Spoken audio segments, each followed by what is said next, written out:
All right, here we go. The first section of calculus, section 2.1, about secant lines.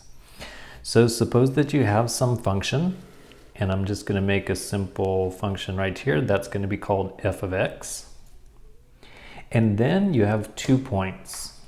So let's say that you've got one x value, we'll call that x1, and then a second one, x2. And then you take this x1, substitute it into the function, and the y value will be f of x1. Then take x2, substitute it into the function, and this is going to be f of x2. Now when you have 2 points on a function, and then you draw the straight line that goes through those two, that's called a secant line.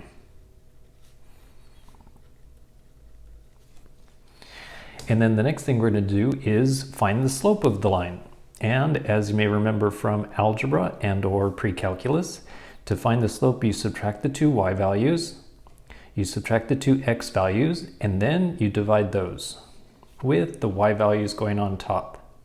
So in this case it would look like f of x2 minus f of x1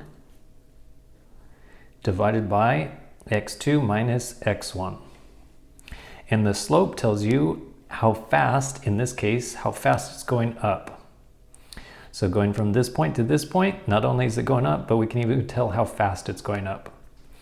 If the red line would have been more like this, that means it's going up slowly. If it's like this, it's going up faster. So for the first example, suppose that we've got this quadratic function. Negative x squared plus 2x plus 3. And we want to know the slope at a particular point, 2, 3. Well, if you only have 1 point, then you can't really do this formula. So for 1 point, what we'll have to do is estimate. So we'll pick numbers that are close to 2. In fact, that's part of the directions. Use x equals, and then pick numbers that are close to 2. Like 1.9, 2.1, 1.99, 2.01. So not only are these close to x equals 2, they're also on the left side and the right side. On the left side and the right side. So now let's see. So you need a graphing calculator. I'll be using the TI-84. And go to y equals, and then type in negative x squared. Make sure that you use this key right here for negative. This is for subtracting, like 5 minus 3. And then 5 minus 3 equals a negative 2. So this is for negative. So negative x is squared, and then plus 2x, and plus a 3. And the first time that I graph a function, I go to zoom standard, or I just quickly go zoom number 6. And standard means that the x-axis is going from negative 10 to 10 and the y-axis is going from negative 10 to 10. And then we could see it. So we're talking about the point when x equals a 2. So if you go to trace and you plug in a 2, then it says the y value is 3. So we're looking for the slope at that point, but we're going to use secant lines to estimate the slope at that particular point. Now, before I do that, just real quick, if you're talking about a parabola or whatever function, and then you've got x equals a particular point, just 2, that means you only have 1 point right here. And then when you draw the line that just hits that 1 point, that's called a tangent line. And the tangent line we'll use quite a bit throughout this class. But first for the secant lines. So basically this is like part A, part B, part C, part D. So for the first one, when x equals 1.9. So you could substitute in to the function negative, and then 1.9 gets squared plus 2 times 1.9 plus 3. And then you get the y value of 3.19. So for this one, the y value is equal to 3.19. Or a way to do that a little bit faster is when we're looking at the graph, just go to trace and then type in the 1.9 and it will tell you the y value is 3.19. Now if we only had to do this once, then doing it like this is fine. But when we need to do it a bunch of times, then it's easier to type in, what about when it's a 2.1? What about when it's a 1.99? So it speeds things up. Okay, so for this one, we've got these two are the second x and y value, and here's the original. So then the slope is going to be, subtract the two y values, so y2 minus y1, 3.19 minus 3, and then x2 minus x1, 1.9 minus 2. So this would equal, on the top, I could even do this without a calculator. That's going to be a 0.19. And then this, because you're taking the small number minus the bigger number, that's going to be a negative 0.1.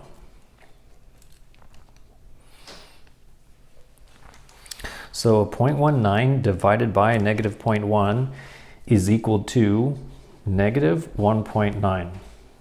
So this negative slope, if you go back to the graph and you put where the 1.9 is, so at that point, the line would be going like this, which has got negative slope. So the negative seems correct. Okay, then on to the next one. How about with the 2.1? So if x equals a 2.1, then what does y equal? So once you've pressed the trace, you don't have to press it every time. You can just start typing the number and it will input that 2.1 and say the y value is 2.79. So then it's going to be y is at 2.79, and then just redo this slope formula. So slope is equal to, subtract the two y values, and again we're going back to this point. So it's going to be 2.79 minus 3, and then subtract the two x values. So it's going to be 2.1 minus a 2. So on the top, that's going to be 0.21, but this one is a small number minus big number, so this is actually negative. And this is a big number minus a smaller number, so that's going to be positive 0.1. And then from this one, I learned when you divide by a 0.1, it moves the decimal over to be a 1.9. So this one is going to be a negative 2.1. And then notice that these answers are pretty close to each other, a negative 1.9 and a negative 2.1, which is good news because this is actually pretty close to that. Now I just need to finish this one and this one. So then this is still example number 1. And then when x is equal to, so the next one is 1.99. So what does y equal? 1.99, then y equals a 3.02. And I have my calculator set to 3 decimals. I prefer to just go to the mode on float, go over to 3 decimals, hit enter, and then just leave it that way for the rest of the semester. So right now I want to make sure that the calculator on the graph is giving me an accurate answer. So like this one, I'm going to substitute 1.99 into the function here on the home screen, just to make sure that I'm getting the correct answer. 3.02, 3.02. It's all good. And then the slope will be, so subtract the two y values, that would be 3.02 minus 3. Again, going back to that original 2, 3. Then subtract the two x values. So that would be 1.99 minus 2. So that's a 0.02 divided by a negative 0.01. And then 0.02 divided by negative 0.01 is a negative 2. And then that's good because the other answers were also close to a negative 2. And then finally, when x equals a 2.01, y equals, so I could do it on the home screen again, or I could just go back to trace and put in a 2.01. And then y is at 2.98. So slope equals, so subtract the two y values, 2.98 minus 3, and then 2.01 minus 2. So on the top, this would be a negative 0.02, and on the bottom, it is a 0.01, which is actually the same numbers as that one, so the answer is the same, negative 2. So it seems that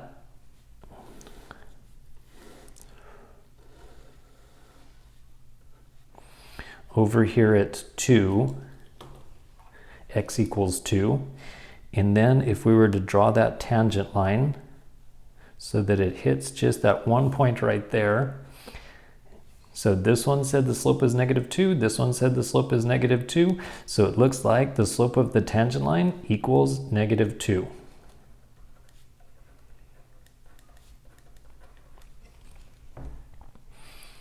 Okay, then on to the next example.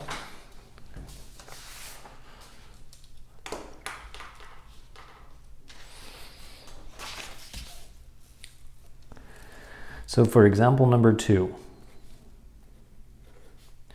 this formula right here is a formula from physics that says if you throw an object into the air, let's say a baseball or an old shoe or something like that, and you throw it at 80 feet per second, and when you release it from 6 feet off the ground.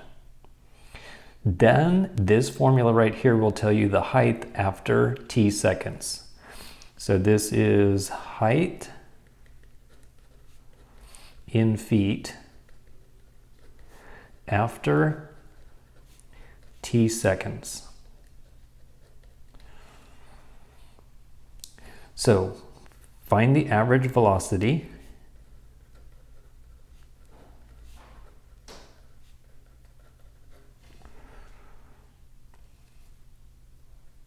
on the interval from 1.9 to 2.1. So this question is very similar to this right here, but we don't have that point. Instead, we have these two different x values.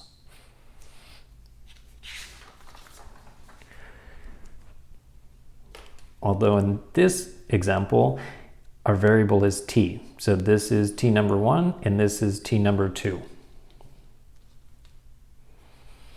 So average velocity is another way to say find the slope. So the slope, if this is a distance function, finding the slope of the secant line is the same thing as finding average velocity. Let me just emphasize that in red. So in other words, find slope of the secant line.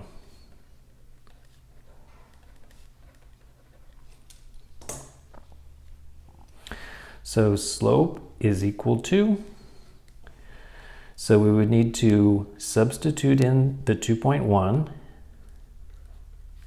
minus substitute in the 1.9 and then subtract those two. And when you divide, it's basically going to give you the distance over the time, and distance divided by time, that's rate. So again, you could type in the function yourself on the home screen. Let me just clear out this old problem. So it'd be -16, and then 2.1 is squared, plus 80 times 2.1, plus 6.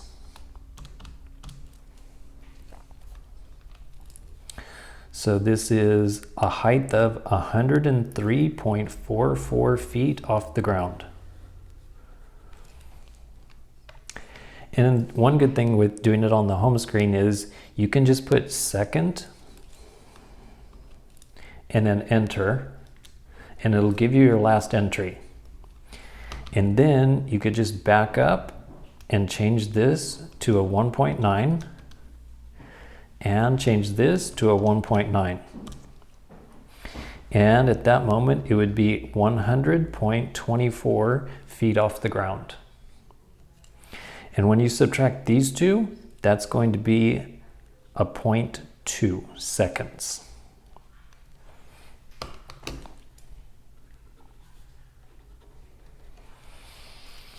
And then calculate how much does that fraction equal. So 103.44 minus 100.24 gets divided by a 0.2. And notice that I used parentheses here. That way the calculator knows all of this is in the numerator. For the denominator, I don't have to do it because there's only one number, but when you have more than one number, you really should put parentheses around it. So I got parentheses around the top. And so then this would be 16, and the units would be feet per second. So that's an average velocity as it goes from 1.9 seconds to 2.1 seconds. It's going an average of 16 feet per second. Of course, at 1.9, it was going a little bit faster than that, and at 2.1, it was going a little bit slower. But if you average out their velocities over that time, it's 16 feet per second. Now, how about something with trigonometry?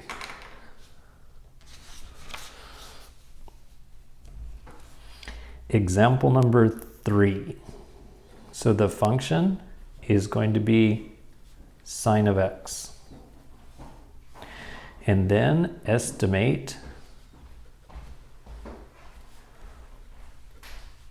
slope of the tangent line.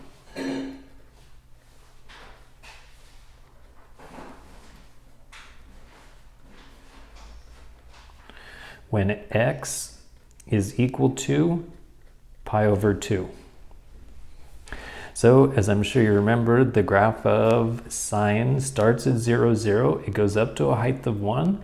By the time it gets to pi, it hits the x-axis and keeps going. And then my question is, what about at pi over 2? So at pi over 2, it's actually at pi over 2 comma 1. And if you draw one point right there, and then you get a straight edge, and you have it touch just at that one point, then the tangent line would be going straight across. And the slope of a line that is horizontal, the slope is equal to 0. So we should get either 0 or something close to 0. Now, in the previous one, we were given the interval, but this one just says estimate it. So what I need to do is pick a number that is on the left and pick a number that's on the right. And what I'm going to use is take pi over 2 and then subtract just a little bit like a 0.1. And then for this one, take pi over 2 and add a 0.1. So that way I have a number on each side, and they are both very close to the pi over 2. So pi over 2 minus a 0.1, and then pi over 2 plus a 0.1. How much are those? So pi divided by 2 and then minus a 0.1. And you can also get this back again if you just use the up arrow, highlight it, and hit enter. And then I could just change this to a plus 0.1. Okay, so 1471 and 1671. So this is 1471 with the decimal and 1.671. So the slope will be, so we need to substitute these these numbers into the function.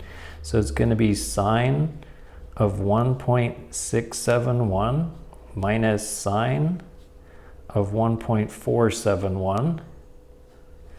And then that gets divided by, subtract the two x values, 1.671 minus 1.471. And just a quick side note, the order actually does not matter as long as you're consistent. So notice I've got 1.671 first, and I've got 1.671 first.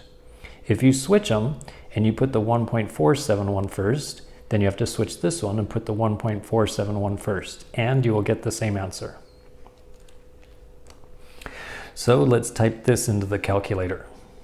So this one will need parentheses, and then make sure your calculator's in radians. This, because it's talking about pi, this is in radians. Also, if it was in degrees, it would need to have a little tiny circle right here. If it doesn't have a little tiny circle, that means that it's in radians. So to change your calculator, go to mode, and then right here, it's in radians, hit enter. Now it's going to be in radians. Okay, so we've got the parenthesis, and then sine of 1.671, close that parenthesis, minus sine of 1.471, close that parenthesis, and then the second parenthesis around the numerator. Divided by, for the denominator, put that in parentheses, 1.671 minus 1.471. And the grand total should be close to 0. Hi, it's me. Sorry to interrupt, but I realized that I just made a mistake. Well, actually, it was pointed out by a student that was watching this video and said, you know what? You said divided, but you actually hit subtract. So, this is the correct way that it should have been typed in with a divided right there. And the answer that I should have gotten is negative 0.0002. Now, usually I would remake the video, but I think this is an important lesson. One, none of us is perfect. And the other is, well, this video was watched by 70 students last semester and nobody said anything. So if you see something, say something. If you see I make a mistake in one of these videos, please point it out. All right, thanks, and let's get back to the video. That's pretty close to 0, a negative 0.2.